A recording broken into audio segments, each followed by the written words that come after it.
Yeah, we've just been here to the Social Development GBV Command Centre, a program that has been helping the victims of GBV to a point where it even, received awards for the good work that they were doing.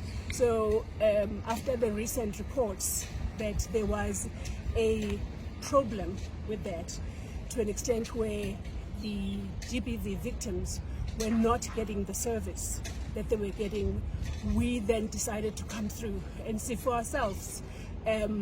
Because as I sit in the Portfolio Committee on Social Development in Parliament, I needed to see for myself, not just believe what the reports are saying.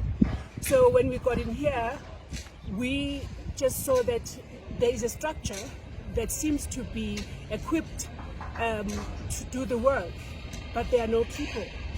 And we do take the briefing that we got that they have been moved to 134 Pretoria Street on a temporary basis, but the question still remains. So this is supposed to be a gender-based violence call center where people who are victims can call in.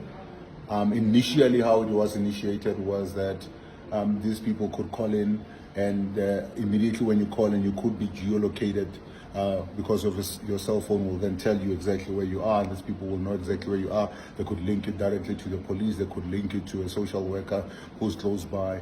The center is now closed. There's nobody here.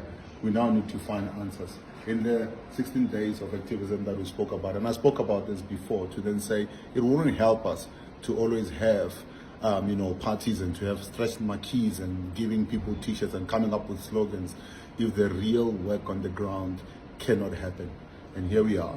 This is where we're supposed to have an effective call center, an effective center that is actually supposed to then give people relief and give people assistance on the ground immediately when things do happen.